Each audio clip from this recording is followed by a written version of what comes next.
मध्य प्रदेश की राजनीति में इस समय कांग्रेस पार्टी के भीतर ही एक बड़ा घमासान देखा जा रहा है।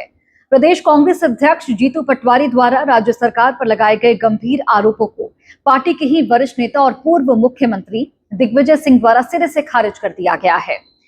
इस पूरे घटनाक्रम से प्रदेश कांग्रेस में जो मची अंदरूनी खींचतान है वो भी तेज हो गई है और सियासी गलियारों में भी इसकी चर्चा चल रही है। दरअसल कुछ दिन पहले ही कांग्रेस प्रदेश अध्यक्ष जीतू पटवारी द्वारा दिल्ली में एक प्रेस वार्ता की जाती है और ये आरोप प्रेस वार्ता में लगाया जाता है कि उज्जैन में लगभग 500 करोड़ रुपए मूल्य की जो जमीन है वीर भारत न्यास को मात्र 1 रुपए में आवंटित कर दी गई।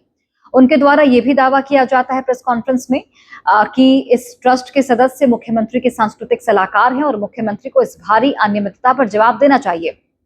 हालांकि इन आरोपों के ठीक उलट पूर्व मुख्यमंत्री दिग्विजय सिंह द्वारा उज्जैन में आयोजित एक प्रेस वार्ता के दौरान जीतू पटवारी के इन तमाम दावों को पूरी तरह से तथ्यहीन करार दिया गया। उनके द्वारा जो दस्तावेज हैं वो भी दिखाए गए और ये स्पष्ट किया गया कि वीर भारत न्यास एक शासकीय यानी कि सरकारी ट्रस्ट है जिसके अध्यक्ष खुद मुख्यमंत्री होते हैं और ऐसे में सिंधिया राजघराने की इमारत को 1 रुपए में ट्रस्ट को दिया जाना किसी भी प्रकार की अनियमितता की श्रेणी में नहीं आता है। अब दिग्विजय सिंह के इस बयान के बाद बीजेपी द्वारा कांग्रेस पर चौतरफा हमला किया जा रहा है। बीजेपी विधायक रामेश्वर शर्मा द्वारा ये कहा गया कि दिग्विजय सिंह ने खुद सरकारी दस्तावेजों के आधार पर अपनी ही पार्टी के प्रदेश अध्यक्ष के आरोपों को झूठा साबित कर दिया। उनके द्वारा जीतू पटवारी को तथ्य और प्रमाण के आधार पर आरोप लगाने की सलाह दी गई। दूसरी ओर इस पूरे मामले पर कांग्रेस नेता और पूर्व मंत्री पीसी शर्मा द्वारा जीतू पटवारी का बचाव किया गया है। उनके द्वारा यह भी कहा गया कि पटवारी के आरोप सही है और बीजेपी द्वारा दिग्विजय सिंह के बयान को अपने हिसाब से तोड़ मरोड़ कर पेश किया जा रहा है। उनके द्वारा मामले की निष्पक्ष जांच की मांग को भी दोहराया गया। हालांकि भारतीय जनता पार्टी के प्रदेश अध्यक्ष और विधायक हेमंत खंडेलवाल ने कांग्रेस पर तीखा हमला बोलते हुए कहा कि मध्य प्रदेश कांग्रेस इस समय नेतृत्व संकट, गुटबाजी और आंतरिक कलह से जूझ रही है। पार्टी के नेता जनता के मुद्दों को उठाने के बजाय आपसी वर्चस्व की लड़ाई में उलझे हुए हैं, जिससे संगठन कमजोर और दिशाहीन होता जा रहा है। वो आगे कहते हैं कि कांग्रेस के वरिष्ठ नेता दिग्विजय सिंह और प्रदेश कांग्रेस अध्यक्ष जीतू पटवारी के बीच लंबे समय से नेतृत्व को लेकर चल रहा विवाद अब संगठन के हर स्तर पर दिखाई देने लगा है और इसका असर कार्यकर्ताओं पर भी पड़ रहा है और पार्टी के भीतर भ्रम की स्थिति बनी हुई है। बीजेपी ने इस मुद्दे को लेकर कहा कांग्रेस के पास प्रदेश के विकास, किसानों, युवाओं, महिलाओं और गरीबों के लिए कोई स्पष्ट एजेंडा ही नहीं है और यही वजह है कि पार्टी के नेता जनहित के मुद्दों पर सकारात्मक राजनीति करने के बजाय अपने आंतरिक विवादों और बयानबाजों में व्यस्त हैं। बीजेपी की ओर से यह भी कहा गया कि लोकतंत्र में विपक्ष की भूमिका रचनात्मक होनी चाहिए, लेकिन कांग्रेस का पूरा ध्यान संगठन के अंदर चल रहे मतभेदों और नेतृत्व संघर्ष तक सीमित होकर रह गया है। जब किसी दल के भीतर ही समन्वय और विश्वास का अभाव हो तब वह जनता की अपेक्षाओं का प्रभावी ढंग से ही जो प्रतिनिधित्व है वो नहीं कर सकता है। हालांकि राजनीतिक जानकार ये भी बताते हैं कि ये कोई पहली बार नहीं है जब दोनों नेताओं के बीच असहज स्थिति देखी गई हो। हाल ही में एक बैठक हुई और इस बैठक के दौरान आपको ये भी बता दें कि दिग्विजय सिंह द्वारा जीतू पटवारी और केसी वेणुगोपाल के संबंधों को लेकर एक टिप्पणी की गई थी। इसके अलावा कि हम बात करें तो एक बहुत ही पॉपुलर जो मामला था वो भी सामने आया था मीनाक्षी नटराजन का। मीनाक्षी नटराजन के मुद्दे पर भी आयोजित एक प्रेस वार्ता में दिग्विजय सिंह द्वारा बोलने से स्पष्ट इनकार कर दिया गया था।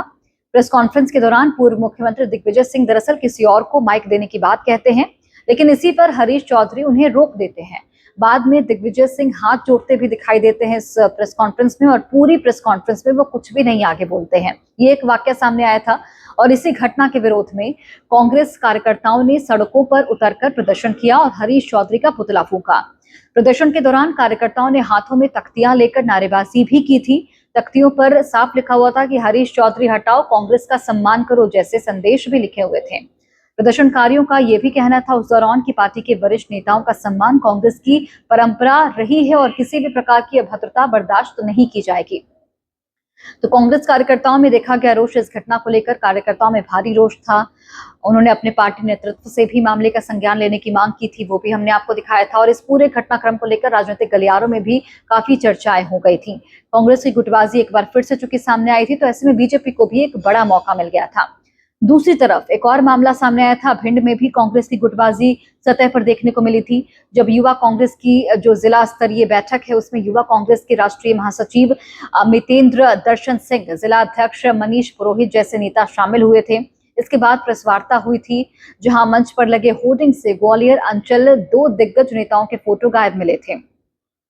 अब भिंड जिले की लहार विधानसभा से 7 बार के विधायक पूर्व नेता प्रतिपक्ष गोविंद सिंह, पूर्व मंत्री चौधरी राकेश सिंह जो चतुर्वेदी थे, उनके फोटो गायब मिले थे। हालांकि यहाँ पर भी लगातार ये बात सामने आ रही थी कि ये कांग्रेस की गुटबाजी नहीं बल्कि एक तरह की जो तकनीकी गलती थी वो थी, लेकिन इस पर बीजेपी को एक बड़ा मौका जरूर मिल गया है, क्योंकि लगातार ऐसे कई बैक टू बैक मामले सामने आए जहां पर कांग्रेस की जो गुटबाजी है वो सतह पर देखने को मिली। यानी कि कांग्रेस की अंदरूनी जो खींचतान है वो देखी जा रही है। कांग्रेस के अंदर नॉट ऑल इज वेल है और यही वजह है कि बीजेपी इसे एक बड़ा मुद्दा बना रही है, क्योंकि अगर हमें किसी पार्टी को मजबूती देनी है तो सबसे पहले उसके अंदर की चीजों को हमें सही करना होगा। और यही कांग्रेस की जो यहाँ पर कांग्रेस की जो कमी है वो नजर आती है, क्योंकि ऐसे कई मुद्दे हैं जहां पर जो बड़े बड़े नेता हैं वो एक दूसरे के जो खिलाफ बयानबाजी करते हुए भी दिखते हैं इशारों इशारों में। हालांकि खुलकर कुछ नहीं बोलते, लेकिन इशारों इशारों में बयानबाजी भी होती है। और इसके अलावा ये भी माना जाता है कि जीतू पटवारी का एक अलग ग्रुप है, दिग्विजय सिंह का एक अलग ग्रुप है, कमलनाथ का एक अलग ग्रुप है। तो ये भी चीजें सामने आती हैं, जिसके बाद बीजेपी लगातार हमलावर होती है। हालांकि आपको ये भी जानकारी दे दे कि दिग्विजय सिंह और जो जीतू पटवारी हैं उन्होंने साथ में बीते कल प्रेस कॉन्फ्रेंस भी की थी और उनकी ओर से ये भी जो बात कही गई थी वो ये थी कि किसी भी तरह की खींचतान नहीं है, कांग्रेस में सब कुछ सही है और जो संगठन में होना चाहिए, जिस मजबूती के साथ एक संगठन को ग्राउंड पर उतरना चाहिए, वो तमाम चीजें कांग्रेस में हैं। इसके साथ ही यहाँ पर चूंकि कांग्रेस की स्थिति, अगर मध्य प्रदेश की राजनीति के लिहाज से बात करें तो कांग्रेस की स्थिति उतनी सही नहीं है। लगातार चुनाव कांग्रेस ने हारे हैं और बीजेपी यही बात हमेशा कहती है कि कांग्रेस के अंदर इतनी ज्यादा कलह की स्थिति है, कांग्रेस में अंदरूनी इतना ज्यादा मतभेद है नेताओं के बीच, खासकर बड़े नेताओं के बीच जो बड़े चेहरे हैं, कमलनाथ हो गए, दिग्विजय सिंह हो गए, जीतू पटवारी हो गए। और यही वजह है कि कांग्रेस अपना परफॉर्मेंस मध्य प्रदेश में खासकर सही नहीं कर पा रही है। आपके इस पर क्या राय है, कमेंट में जरूर बताइए।